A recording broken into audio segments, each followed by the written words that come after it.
Tamil today tech சேனலுக்கு உங்களை வரவேற்கிறேன்.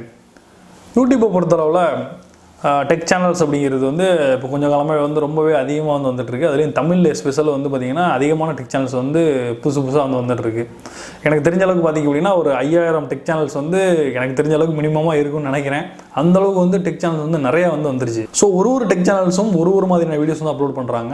அவங்க வந்து ஒருத்தரும் பார்த்திங்கன்னா நிறைய விதமான சப்ஸ்கிரைபர் பேஸும் வந்து வச்சுருக்காங்க. ஸோ இதை பார்க்குற உங்களுக்கு வந்து ஒரு கேள்வி வரலாம், டெக் சேனல்ஸ் யாரை பார்த்தாலும் ஆரம்பிக்கிறாங்களே, இதில் வந்து என்ன விதமான பெனிஃபிட்ஸ் வந்து இருக்கிறோம், ஒரு பல விதமான பெனிஃபிட்ஸ் வந்து இதில் கிடைக்காம இந்த மாதிரியான சேனல்ஸ் வந்து யாரும் ஆரம்பிக்க மாட்டாங்களே அப்படிங்கிற மாதிரி ஒரு டவுட் உங்களுக்கு இருக்கலாம். ஆனால் வந்து இதை வந்து நீங்கள் தெரிஞ்சுக்க முற்படும் பொழுது அதை பற்றியான டீட்டெயில்ஸ் வந்து உங்களுக்கு யாருமே வந்து ஷேர் பண்ணியிருக்க மாட்டாங்க. ஏன் அப்படின்னா இது மாதிரியான விஷயங்கள்லாம் சொல்லும்போது மக்கள் வந்து நம்மளை தப்பாக நினைக்கிறதுக்கான வாய்ப்புகள் இருக்குதா அப்படிங்கிற மாதிரியான ஒரு டவுட்ஸ் வந்து இருந்திருக்கும். ஸோ அதனால் அதை பற்றி யாருமே வந்து ஷேர் பண்ணியிருக்க மாட்டாங்க. சிலர் தவறான விஷயங்களை கூட உங்கள்கிட்ட ஷேர் பண்ணியிருக்கலாம். ஸோ இது எல்லாத்துலேயும் இருக்கிற உண்மை என்ன, இதை பற்றி நீங்கள் முழுசாக தெரிஞ்சுக்கணும் அப்படிங்கிறதுனால யூடியூப்பில் டெக் சேனல் வச்சுருக்கவங்களுக்கு என்ன விதமான பெனிஃபிட்ஸ் வந்து கிடைக்குது அப்படிங்கிறத கம்ப்ளீட்டான ஒரு உண்மையை வந்து ரிவீல் பண்ணுறதுக்காக நான் வந்து சீரிஸ் ஆரம்பிக்கலாம் அப்படின்னு சொல்லி ஒரு வீடியோ சீரிஸ் மாதிரி பண்ணலாம்னு சொல்லி ரொம்ப நாள் நினச்சிக்கிட்டு இருந்தேன். ஸோ இப்போ தான் வந்து அந்த சீரிஸ் ஆரம்பிக்கிறதுக்கான சரியான நேரம் வந்து வந்திருக்கு. இந்த சீரிஸ் மூலமாக சப்ஸ்கிரைபர்ஸ் டெக் சேனல்ஸை பற்றியதான அந்த தவறான புரிதல்களை வந்து தவிர்ப்பதற்காகவும், அது மட்டும் இல்லாமல் டெக் சேனல்ஸில் நடக்கிற விஷயங்கள் என்ன, அதில் என்ன விதமான உண்மைகள் இருக்குது, அதில் வந்து என்ன விதமான பெனிஃபிட்ஸ் இருக்குதுன்னு எல்லா விஷயங்களையும் தெரிஞ்சுக்கிறதுக்காகவும், இது மட்டும் இல்லாமல் இப்போ புதுசாக டெக் சேனல் ஆரம்பிச்சிருக்கவங்க இன்னும் வந்து வந்து ஒரு முழுமையான விஷயங்களை வந்து ஃபாலோ பண்ணாமல் ஆரம்ப நிலையில் இருக்கிறவங்க, அந்த மாதிரி டெக் சேனல் வச்சுருக்கவங்களுக்கும் இந்த விஷயங்கள் எல்லாமே வந்து ரொம்பவும் யூஸ்ஃபுல்லாக இருக்கும். இந்த வீடியோவில் நான் ஒரு பொதுவான இன்ட்ரோ மாதிரி பண்ணலான்றீங்க. ஸோ அடுத்தடுத்த வீடியோக்களில் இந்த ஒரு விஷயங்களை பற்றி நான் சொன்ன விஷயங்களையும் விரிவாக வந்து பார்க்கலாம்.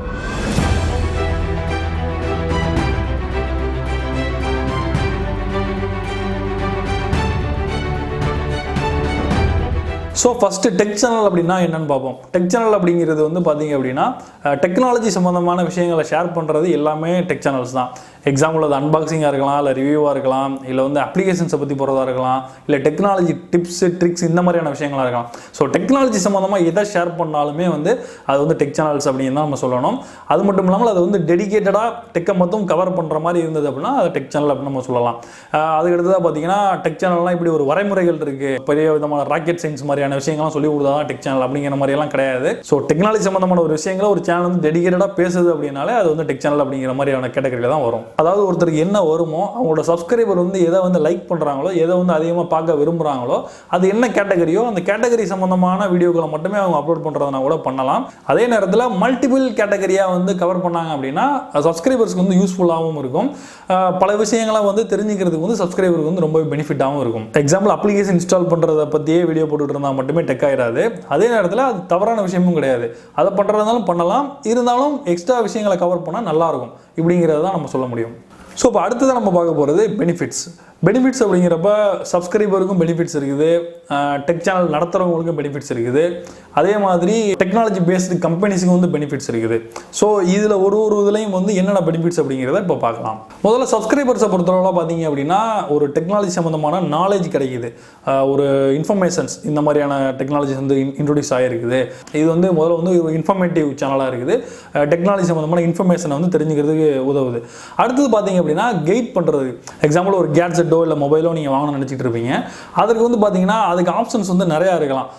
ஒரே கேட்டகரியில் பார்த்தீங்கன்னா நிறைய விதமான வெரைட்டி ஆஃப் ப்ராடக்ட்ஸ் இருக்கலாம், வெரைட்டி ஆஃப் மொபைல்ஸ் இருக்கலாம், ஒரே பட்ஜெட்டில் பல விதமான மொபைல்ஸ் இருக்கலாம். ஸோ இந்த மாதிரியான மொபைல்ஸ்லேருந்து நமக்கு தேவையான இதை நம்ம செலக்ட் பண்ணுறதுக்கு ஒரு கைட்லைன்ஸ் கொடுக்குறதுக்கும் வந்து டெக் சேனல்ஸ் வந்து ரொம்பவே வந்து ஒரு யூஸ்ஃபுல்லான ஒரு விஷயமா இருக்குது. அடுத்து மூணாவது பார்த்தீங்க அப்படின்னா அன்றாட வாழ்க்கையில் நம்ம யூஸ் பண்ணுற விஷயங்கள், நம்ம மொபைலாக இருக்கலாம், இல்லை வேறு விதமான கேட்ஜெட்டாக இருக்கலாம், அந்த கேட்ஜெட்டுகளில் உள்ள ட்ரிக்ஸுகளை நம்ம தெரிஞ்சுக்கிறதுக்கும், அதை நம்ம இந்த மாதிரி யூஸ் பண்ணால் அதில் என்ன பெனிஃபிட்ஸ் இருக்குது, இந்த மாதிரி என்ன ட்ரிக்ஸ்களை நம்ம தெரிஞ்சுக்கிறதுக்கும் யூஸ்ஃபுல்லாக இருக்குது. இதை தாண்டியும் வந்து நிறைய விதமான பெனிஃபிட்ஸை வந்து சப்ஸ்கிரைபர்ஸ்க்கு வந்து டெக் சேனல்ஸ் வந்து ப்ரொவைட் பண்ணுது. அடுத்ததாக டெக் சேனல் வச்சிருக்கவங்களுக்கு இதனால என்ன பெனிஃபிட்ஸ் இருக்குது அப்படின்னு பார்க்கலாம். அதாவது டெக் சேனலை பொறுத்தளவில் வச்சிருக்கவங்க அடிப்படையில் நான் வந்து ஒரு 3 கேட்டகரியாக பிரிப்பேன். ஒன்று பார்த்தீங்க அப்படின்னா பார்ட் டைமாக பண்ணுறவங்க, ரெண்டாவது வந்து ஃபுல் டைமாக பண்ணுறவங்க, மூணாவது வந்து கார்பரேட் கம்பெனிஸ். இந்த பார்ட் டைமாக பண்ணுறவங்க பார்த்தீங்க அப்படின்னா ஏற்கனவே வந்து வேறு ஒர்க் பண்ணிக்கிட்டு யூடியூப்பை வந்து ஒரு பார்ட் டைமாக கொஞ்சம் நேரம் எடுத்து பண்ணுறவங்க. ரெண்டாவது வந்து ஃபுல் டைமாக பண்ணுறவங்க. இவங்களுக்கு வந்து பார்த்தீங்கன்னா வேறு வருமானங்களே இருக்காது. இதே வந்து முழுசாக நம்பியிருக்கலாம். இல்லை ஏற்கனவே ஏதாவது ஒரு தொழிலில் இருந்து இல்லை ஏதாவது ஒரு வேலையில் இருந்து அதை விட்டுட்டு முழு நேரமாக யூடியூப்க்கு வந்தவங்களாக இருக்கலாம். மூணாவது பார்த்தீங்கன்னா கார்பரேட் கம்பெனிஸ். கார்பரேட் கம்பெனி அப்படின்னு பார்த்தீங்கன்னா ஒரு பெரிய லெவல் கம்பெனியாக இருக்கலாம். இப்போ எக்ஸாம்பிள் வந்து யூடியூப்பில் பார்த்தீங்க அப்படின்னா நீங்கள் புட் சட்னி, அதே மாதிரி வந்து டெக்னாலஜி கேட்டகரியில் பார்த்தீங்கன்னா கேட்ஜெட் 360 இந்த மாதிரி கம்பெனிஸ்லாம் பார்த்தீங்கன்னா பெரிய கார்பரேட் கம்பெனிஸ். அவங்கலாம் பார்த்தீங்க அப்படின்னா ஒரு மிகப்பெரிய நெட்வொர்க்கில் உள்ளவங்க. அவங்க வந்து இந்த மாதிரி டெக்னாலஜி சம்மந்தமான நியூஸஸ், இந்த மாதிரி அன்பாக்சிங் இதெல்லாம் வந்து அவங்க ஆளுங்களை வச்சு அவங்களுக்கு சம்பளம் கொடுத்து பண்ணுறவங்க. ஸோ இந்த மாதிரியான ஒரு 3 கேட்டகரியாக, அதாவது வச்சிருக்கவங்க அடிப்படையில் நான் வந்து பிரிப்பேன். ஸோ நான் சொன்ன 3 கேட்டகரிக்குமே முக்கியமான ஒரு விஷயம் என்னன்னு பார்த்தீங்கன்னா, டெக் சேனல் வச்சிருக்கிறதுக்கான முக்கியமான காரணம் வருமானம். வருமானம் அப்படிங்கிற பேசிஸில் தான் வந்து டெக் சேனலோ இல்லை எந்த ஒரு யூடியூப் சேனலாக இருந்தாலுமே வருமானம் அப்படிங்கிற பேசிஸ்லாம் வந்து ரன் பண்ணுறாங்க. அடுத்ததாக பார்த்தீங்கன்னா நாலேஜ் ஷேரிங் அண்ட் பேஷன். வருமானம் இருக்கணும், அதே நேரத்தில் இந்த பேஷன் நாலேஜ் ஷேரிங் அந்தக்கான ஆப்ஷனும் இருக்கணும். அதாவது ஒருத்தர் வந்து ஒன்லி நாலேஜ் ஷேரிங்காக மட்டுமே வந்து ஒரு விஷயத்தை வந்து பண்ண மாட்டார். பண்ணுறதுனால அவருக்கு பெனிஃபிட்ஸ் வந்து கிடைக்காது. ஸோ ஒரு விஷயத்தை ஒருத்தவங்க ஷேர் பண்ணாலுமே, எக்ஸாம்பிள் வந்து இப்போ டாக்டராக இருக்கலாம்.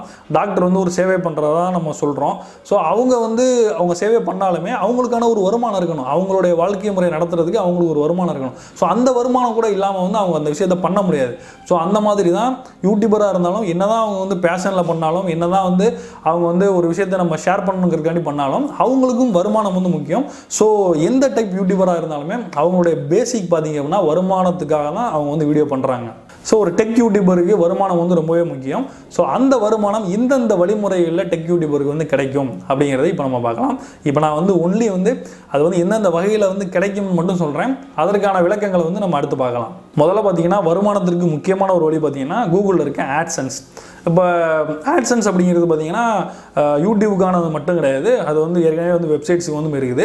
ஸோ இதன் மூலமாக அட்வர்டைஸ்மெண்ட்ஸ் வந்து நீங்கள் ஒரு வீடியோ பார்க்குறதுக்கு முன்னாடி நீங்களே பார்த்துருப்பீங்க, ஒரு அட்வர்டைஸ்மெண்ட்ஸ் வந்து ரன் ஆகுது.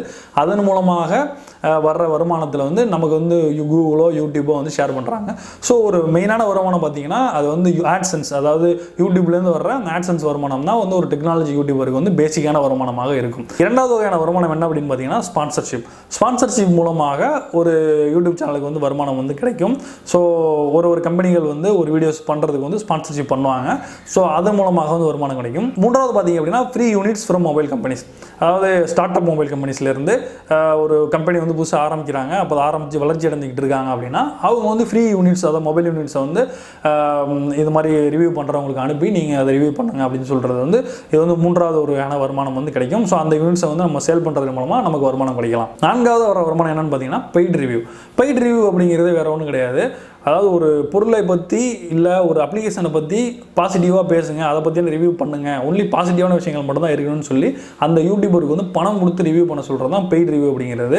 ஸோ இந்த பெய்ட் ரிவ்யூ ஒருத்தவங்க பண்ணும்பொழுது அவங்க வந்து மைனஸை வந்து அதிகமாக வந்து பேச முடியாது, ஒன்லி வந்து ப்ளஸ்ஸை மட்டும் தான் பேசணும். அதற்கான அதிகமான தொகையை வந்து அந்த கம்பெனி தரப்புலேருந்து அவங்க வந்து தந்து வந்து ப்ரொவைட் பண்ணுவாங்க. இது வந்து பெய்ட் ரிவ்யூ. ஐந்தாவது பார்த்தீங்கன்னா free product from the e-commerce sites. So e-commerce sites மூலமாக நமக்கு வந்து பொருள் வந்து ஃப்ரீயான பொருளை வந்து யூடியூபருக்கு வந்து அனுப்பி தர்றாங்க, டெக்னாலஜி யூடியூபருக்கு வந்து அனுப்பி தர்றாங்க. ஸோ அனுப்பி தர்றதுனால அதை வந்து ரிவ்யூ பண்ணும்பொழுது அதில் இருக்க லிங்கை கிளிக் பண்ணி சப்ஸ்கிரைபர்ஸ் வந்து அந்த ப்ராடக்ட் வந்து பர்ச்சேஸ் பண்ணுறாங்க. இதனால் அவங்களுடைய அந்த இ-காமர்ஸ் சைட்ஸுக்கு அதிகமான டிராஃபிக்கும் அதிகமான சேல்ஸும் கிடைக்கிது. ஸோ அதனால் ஃப்ரீ ப்ராடக்ட்டை வந்து டெக்னாலஜி ரிவ்யூவருக்கு வந்து தர்றாங்க, டெக் ரிவ்யூவருக்கு வந்து தர்றாங்க. ஸோ இதன் மூலமாக இந்த டெக்னாலஜி அந்த பொருள் வந்து அவங்க வந்து முழுக்க வச்சுக்கலாம். ஸோ இந்த பொருளை வந்து அவங்க திருப்பி தர வேண்டியதில்லை, அவங்க அந்த பொருளை வச்சு அதை சேல் பண்ணிக்கலாம், இல்லை வந்து அவங்க விருப்பம் இருந்தால் அதை கிவ்அவே கொடுக்கலாம், எப்படி வேணாலும் வந்து அவங்களோட இதுக்கு பயன்படுத்திக்கலாம். ஸோ இது மூலமாக வந்து ஒரு வருமானம் கிடைக்குது. ஆறாவது வந்து free products from the gadget manufacturers. அதாவது ஒரு ப்ராடக்டை வந்து தயாரிக்கிறவங்க அவங்க வந்து அதை ப்ரொமோட் பண்ணுறதுக்காக அதோட சேல்ஸ் இன்க்ரீஸ் பண்ணுங்கிற நோக்கத்தோட டெக்னாலஜி யூடியூபர்ஸை காண்டாக்ட் பண்ணி அவங்களுக்கு வந்து பொருளை வந்து ஃப்ரீயாக அனுப்பி இதை வந்து ரிவ்யூ பண்ணுங்க அப்படின்னு சொல்கிறது மூலமாக அந்த பொருள் வந்து அந்த யூடியூபருக்கு வந்து ஃப்ரீயாக கிடைக்குது. இதன் மூலமாக அந்த கம்பெனிக்கு வந்து பெனிஃபிட்ஸ் கிடைக்குது. ஸோ இது வந்து ஒரு வருமானத்துக்குன்னு ஒரு வகை. ஸோ ஏழாவதாக எப்படி வருமானம் வருது அப்படின்னா அஃபிலியேட்ஸ் லிங்க்ஸ் மூலமாக வருது. இந்த அஃபிலியேட் லிங்க்ஸ் மூலமாக எப்படி வருமானம் வருது அப்படின்னா ஒரு ப்ராடக்ட்டை பற்றி ரிவ்யூ பண்ணும்பொழுதோ இல்லை வந்து ஒரு ப்ராடக்ட்டோட அந்த சூப்பர் டெக் இந்த மாதிரியான ஒரு நிறையா கேட்ஜெட்டை பற்றியான வீடியோஸ் போடும்பொழுதோ கீழே வந்து லிங்க்ஸ் வந்து பப்ளிஷ் பண்ணுவாங்க. ஸோ இந்த லிங்க்ஸை வந்து நம்ம அதை கிளிக் பண்ணுறதன் மூலமாக அந்த அமேசான் கம்பெனியாக இருக்கலாம் இல்லை வந்து ஃப்ளிப்கார்ட் கம்பெனியாக இருக்கலாம், அந்த கம்பெனிலேருந்து ஒரு சட்டன பர்சன்டேஜ் வந்து கமிஷன் வந்து கிடைக்கும். இப்போ எக்ஸாம்பிள் வந்து ஒரு ப்ராடக்ட்டோட கேட்டகரியை பொறுத்தளவில் இருக்குது. இந்த ரெட்மி மொபைலுக்கெல்லாம் பார்த்தீங்கன்னா சுத்தமாக வந்து அதில் வந்து எந்த விதமான 0% கொடுப்பாங்க. ஸோ அதோட கேட்டகரியை பொறுத்து 2%, 3%, அதிகபட்சமாக 10% வரைக்கும் வந்து அதோட வருமானத்தை வந்து அந்த இ-காமர்ஸ் சைட் வந்து உங்களுக்கு வந்து ஷேர் பண்ணுவாங்க. ஸோ இதன் மூலமாக ஒரு டைப் வந்து வருமானம் வந்து கிடைக்கும். எட்டாவதாக எப்படி வருமானம் வருதுன்னு பார்த்தீங்க அப்படின்னா ஷார்ட் அண்ட் லிங்க்ஸ் மூலமாக வருது. ஷார்ட் அண்ட் லிங்க்ஸ் அப்படிங்கிறது வேறு ஒன்றும் கிடையாது. ஒரு யூஆர்எல், அதாவது ஒரு பர்ச்சேஸ் யூஆர்எலாக இருக்கலாம், இல்லை வந்து ஒரு அப்ளிகேஷனை பற்றி ஒரு போட்டுட்டு அந்த அப்ளிகேஷனோட யூஆர்எலாக இருக்கலாம். அதில் பார்த்தீங்க அப்படின்னாலே அதை வந்து அந்த யூஆர்எல் வந்து பெரிய யூஆர்எல் ஷார்ட் பண்ணி போட்டிருப்பாங்க. ஸோ சில கம்பெனிஸில் வந்து ஷார்ட் பண்ணுறதன் மூலமாக நீங்கள் அந்த அதை கிளிக் பண்ணிங்க அப்படின்னா அது ஓப்பன் ஆகும்போது நீங்கள் அந்த அதாவது ஒரு கண்டென்ட்டோட அந்த பேஜுக்கு போகிறதுக்கு முன்னாடி அவங்க ஒரு அட்வர்டைஸ்மெண்ட் வந்து டிஸ்பிளே பண்ணுவாங்க. நீங்கள் அந்த இடத்துல பார்த்தீங்கன்னா ஸ்கிப் த ஆட் அப்படின்னு கிளிக் பண்ணுற மாதிரி இருக்கும். ஸோ அந்த மாதிரி அந்த இது வரும்பொழுது அது 1000 வியூஸ்க்கு வந்து இவ்வளோ அப்படின்னு சொல்லி அது மூலமாக வந்து வருமானம் கிடைக்கும். ஸோ இந்த வகையிலையும் வந்து டெக்னாலஜி யூடியூபருக்கு வந்து வருமானம் வந்து கிடைக்குது. ஸோ இது மட்டும் இல்லாமல் இன்னும் வந்து பல வகையிலையும் வந்து டெக்னாலஜி யூடியூபர் வந்து ஒரு சேனல் ரன் பண்ணுறதுனால அவங்களுக்கு வந்து பணம் வந்து கிடைக்கிது. ஸோ இந்த ஒரு வகையிலோட பேசிக்கான விஷயங்களை மட்டும் தான் நான் சொல்லியிருக்கேன். இது வந்து ஒன்னொன்றும் வந்து ஒரு மிகப்பெரிய அளவில் வந்து சொல்லலாம். ஏன்னா வந்து ஒன்னொன்றுக்கும் கீழேயும் வந்து நிறைய விஷயங்கள் இருக்குது.